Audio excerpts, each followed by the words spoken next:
প্রিয় দর্শক, আমাদের আজকের প্রতিবেদন উল্লাপাড়া সরকারি আকবর আলী কলেজ। বিগত বছরগুলোতে অনিয়মিত ভর্তি, বহিরাগত রাজনৈতিক প্রভাবের কারণে এলোমেলো হয়ে পড়েছিল কলেজের স্বাভাবিক শিক্ষা ব্যবস্থা। নিয়মিত ক্লাস ভেঙে পড়ে, শিক্ষার্থীদের উপস্থিতি কমে যায়, আর শিক্ষকরা পর্যন্ত নিরাপত্তাহীনতায় ভুগছিলেন। কিন্তু 5ই আগস্টের পর পরিস্থিতি বদলাতে শুরু করে। কলেজ প্রশাসন, শিক্ষকবৃন্দ এবং রাজনৈতিক দলের শীর্ষ নেতাদের সম্মিলিত সহযোগিতায় ফিরে আসতে শুরু করে শৃঙ্খলা, শান্তি আর শিক্ষার পরিবেশ। সরকারি আকবর আলী কলেজের আগের সেই বিমর্ষ দিনের শেষ। এখন প্রতিদিন সকালে কলেজ চত্বর ভরে ওঠে শিক্ষার্থীদের প্রাণচাঞ্চল্য। প্রতিটা ক্লাস থেকে উপচে পড়া ছাত্রছাত্রী, বিজ্ঞান ল্যাবে চলে পরীক্ষা নিরীক্ষা, আর সারা ক্যাম্পাস জুড়ে একটা তারুণ্যের উৎসব। আর এই সব কিছু ইতিবাচক পরিবর্তনের নেতৃত্বে আছেন অধ্যক্ষ আলী আশরাফ ও তার শিক্ষক টিম, যারা কলেজকে ফিরে আনছেন নতুন এক শিক্ষাবান্ধব পরিবেশে।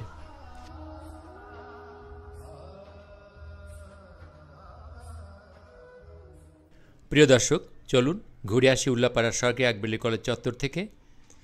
আজ 16 নভেম্বর, রবিবার। এখন সকাল 10:45। আমরা কলেজের প্রধান ফটক দিয়ে ঢুকতেই মুখোমুখি হলাম কলেজের বর্ষিয়ান গেটকিপারের সাথে। সংক্ষিপ্ত পরিচয়ের পর সোজা এগোতে থাকি মূল চত্বরের দিকে। প্রকৃতপক্ষে উল্লাপাড়া আকবর আলী কলেজ ভৌগোলিকভাবেই অত্যন্ত সৌভাগ্যবান। পুরনো বাসস্ট্যান্ড সংলগ্ন মহাসড়কের পাশে বিস্তীর্ণ এক জলরাশি, একদম দিঘির মতো কালো জল। প্রধান ফটক দিয়ে ঢুকতেই দিঘির পাড় ঘেঁষে রয়েছে কলেজের প্রবেশের প্রধান সড়ক। এক পাশে নীল জলরাশি, অন্য পাশে ঘন সবুজ বৃক্ষরাজি। এমন প্রাকৃতিক পরিবেশ যে কারো মন ইনস্ট্যান্টলি ভালো করে দিতে বাধ্য। আরও একটু এগিয়ে চোখে পড়ল দিঘির পাড়ে শিক্ষার্থীদের মসজিদ, যা এই ক্যাম্পাসে প্রশান্ত পরিবেশকে আরও শান্তিময় করে তোলে। অবারিত প্রাকৃতিক সৌন্দর্যের মাঝে বিস্তৃত এই ক্যাম্পাস, প্রশস্ত মাঠ জুড়ে সবুজ ঘাসের কার্পেট, শান্ত, পরিচ্ছন্ন, সুন্দর একটি আদর্শ শিক্ষাঙ্গনের প্রতিচ্ছবি। একটু এগোতেই দেখা মিলল অধ্যক্ষ ভবন। জাতীয় পতাকা উঠছে তার সামনে, ঠিক পাশেই দাঁড়িয়ে আছেন অধ্যক্ষ আলী আশরাফ, সাথে কলেজের কয়েকজন উদ্যমী এবং তারুণ্যে ভরা সহযোগী শিক্ষকবৃন্দ। এরা কলেজের পরিবেশ, পরিচ্ছন্নতা, শিক্ষার্থীদের নিরাপত্তা দেখভালের দায়িত্ব নিয়োজিত আছেন। কিছুক্ষণ কথা হলো অধ্যক্ষ আলী আশরাফের সাথে। তিনি জানালেন কিভাবে খুব অল্প সময়ের মধ্যেই কলেজের পরিবেশ, পারিপার্শ্বিকতা, শিক্ষার্থীদের উপস্থিতি, শিক্ষার মান এবং সার্বিক শৃঙ্খলায় দ্রুত ইতিবাচক পরিবর্তন আনা সম্ভব হয়েছে। তিনি আরও জানান, শিক্ষকদের নেতৃত্বে শিক্ষার্থীরাই এখন কলেজ চত্বর পরিচ্ছন্ন, পরিষ্কার রাখছে। এ কাজে সহায়তা করছে উল্লাপাড়া পৌরসভা। আমরা নিজের চোখে দেখলাম পৌরসভার গাড়ি এবং পরিচ্ছন্নতা কর্মীরা অত্যন্ত আন্তরিকভাবে কাজ করছেন। শহীদ মিনারের পাশ দিয়ে প্রশাসনিক ভবনের দিকে এগোতেই বাম পাশে নজরে পড়লে একদল শিক্ষার্থী গোল একটি চত্বরে বসে আড্ডা দিচ্ছে। পরে জানা গেল এটাই বিজ্ঞান চত্বর। সম্প্রতি অধ্যক্ষ মহোদয়ের উদ্যোগে তৈরি এই স্থানটিতে বিজ্ঞান বিভাগের শিক্ষার্থীদের বসে তাদের বিষয়ভিত্তিক নানা আলোচনায় মশগুল থাকে। বিজ্ঞান চত্বর, রাইট? এটা আমাদের বিজ্ঞান ভবনের সামনে। আমাদের বিজ্ঞানের ছাত্রছাত্রীরা যখন অবসর পাবে তখন এসে বলবে এবং তারা এখানে বিভিন্ন জ্ঞানমূলক বিষয়ে কথা বলবে। কখনো বিজ্ঞানের কথা, কখনো সাহিত্যের কথা। একটা আড্ডা, এটা আড্ডার জায়গা। অনেক চমৎকার স্যার। তো স্যার, আপনাদের এই কলেজটা যদি এরকম শীর্ষ পর্যায়ে যায়, সেক্ষেত্রে আমরা যারা শিক্ষার্থী আছে, তোমাদের কেমন লাগে বলো তো? অনেক ভালো লাগে। তোমরা কি শিক্ষকদেরকে সহযোগিতা করবা? তোমাদের যে শাসন বেড়ে গেল, খারাপ লাগে না? সেটা আমাদের ছেলে মেয়েরা যেন উন্মুক্ত ভাবে এখানে বসতে পারে এবং তারা তাদের পড়াশোনা নিয়ে এখানে কাজ করতে পারে। অনেক সুন্দর। বর্তমান অধ্যক্ষ মহোদয়ের আন্তরিক প্রচেষ্টায় আজকে এই বিজ্ঞান মনস্ক ছাত্রছাত্রী এবং শিক্ষকদের জন্য এই চত্বর তৈরি করবেন, যেটা দুর্বলতা আছে সেটার জন্য সমালোচনা। আর আমরা আরো চাবো স্যার ছেলে মেয়েদের নিরাপত্তা। তারা এই যে ঘাসের মধ্যে বসে তাদের ডিপার্টমেন্টের বিভিন্ন টিমের ছেলে মেয়ে বসে গল্প করবে, এই পরিবেশটা স্যার আমরা চাই। Right sir. এই এবার বৃষ্টি বছর, এবার বৃষ্টিতে আমাদের এই মাঠটা তুলে গেছে স্যার। আমরা সব পরিবেশবাদীরা বলি এটা আমাদের সৌভাগ্য, বৃষ্টিতে পানি আসছিল, তো একটু পানি নেমে গেছে, একটু শুকালেই আমরা খুব কষ্ট পাই যখন এই সবুজটা সাদা হয়ে যায়।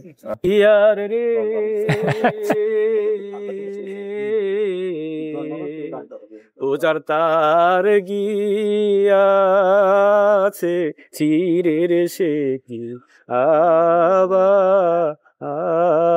আসবে তো প্রিয় দর্শক, আমরা কথা বলছিলাম আমাদের পদার্থবিজ্ঞানের যে ডিপার্টমেন্টের হেড ওনার সাথে। বিজ্ঞানের কয়েকটা ছেলে মেয়ে আছে তো আপনারা যদি বলেন যে ওনাকে যদি মনে করেন যে এই ধরনের যারা বিশিষ্ট ব্যক্তি, গুণী ব্যক্তি,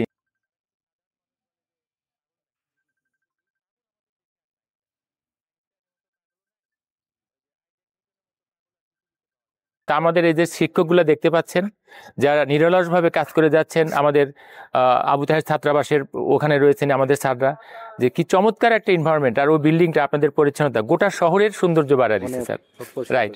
তো আমরা চাই যে স্যার আমাদের এই স্যারের মতন আমাদের যে অন্য শিক্ষকরা আছেন যারা কাজ পাগল, যারা অত্যন্ত মেধাবী, যারা আমাদের দৃষ্টিতে এরকম, আমরা এরকম মানুষকে যেন সম্মান করতে শিখি। প্রশাসনিক ভবন থেকে ফেরার পথে চোখে পড়ল প্রতিটা ক্লাসরুমে শিক্ষার্থীদের প্রাণবন্ত উপস্থিতি। সব শ্রেণীকক্ষে রয়েছে মাল্টিমিডিয়া ও আধুনিক ডিজিটাল বোর্ড, যার প্রতিটির মূল্য প্রায় 10 লক্ষ টাকা। ভাবতে অবাক লাগে আমাদের ছেলেমেয়েরা কতটা ভাগ্যবান। উন্নত দেশের মতো আধুনিক প্রযুক্তির সুযোগ সুবিধা রয়েছে প্রতিটা ক্লাসরুমগুলোতে। শুধু শিক্ষার মান ধরে রাখতে পারলেই এখান থেকেই তারা অর্জন করতে পারে বিশ্বমানের জ্ঞান। আমি আবেগটা ধরে রাখতে পারলাম না, কিছুক্ষণ কথা বললাম উপস্থিত শিক্ষার্থীদের সাথে।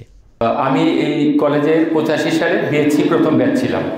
তো তোমরা যেখানে ক্লাস করছো এটা আমরা ভাবতেও পারি না, মাল্টিমিডিয়া, এত প্রযুক্তি, এত কিছু। আমরা যখন পড়তাম তখন একটা টিনের ঘর ছিল, বিএসসি ক্লাস করতাম, চৈত মাসের রোদের সময় উপর থেকে টপ টপ করে পিস গলে পড়তো। আর তোমরা এত চমৎকার একটা এনভায়রনমেন্ট পাচ্ছ, তাই না?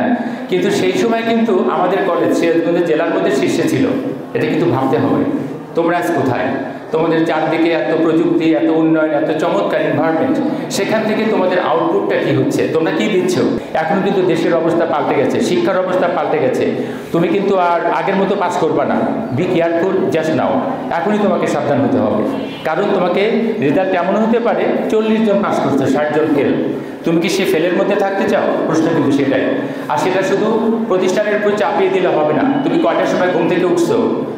4টার সময় উঠতে হবে। এখন তোমাদের ঘুমের টাইম মাত্র 4 ঘন্টা। এখন আমাদের কলেজের যে শিক্ষকরা আছে, এরকম শিক্ষক আমরা কল্পনাও করতে পারিনি। এই যে বিসিএস ক্যাডার সবাই, নিচে আমি শিক্ষকগুলোকে দেখলাম, কি সব উজ্জ্বল নক্ষত্র। এই যে আমাদের ফিজিক্সের স্যার, কল্পনা করা যায় না। আমি তো দেখলাম উনি আইনস্টাইনের মতো, এরকম আমরা পাইনি। এত ভালো কিছু সেখান থেকে তোমাদের অর্জন দরকার। চমৎকার। তোমাদের নিয়মিত ক্লাস হবে এবং কোনো সমস্যা থাকলে আমাকে বলবে। আমরা আশা করি তোমরা নিয়মিত ক্লাস করে ভালো ফলাফল করবে।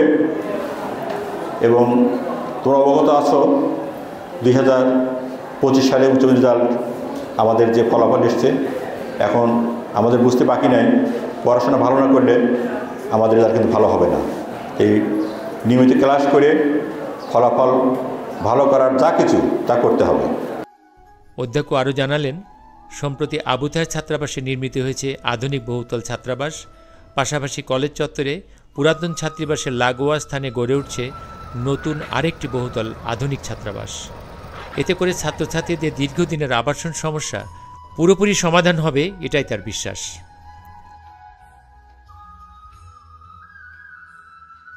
প্রিয় দর্শক, পুরনো পথের রেখা মুছে ফেলে নতুন পথে হেঁটে এভাবেই ধীরে ধীরে বদলে যাচ্ছে সরকারি আকবরী কলেজ।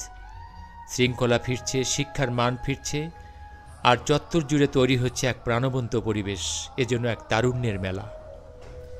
গুণগত শিক্ষার উন্নয়নের মধ্য দিয়ে সমৃদ্ধির পথে হাঁটছে আমাদের গর্বের প্রতিষ্ঠান উল্লাপাড়ার সরকারি আকবরী কলেজ।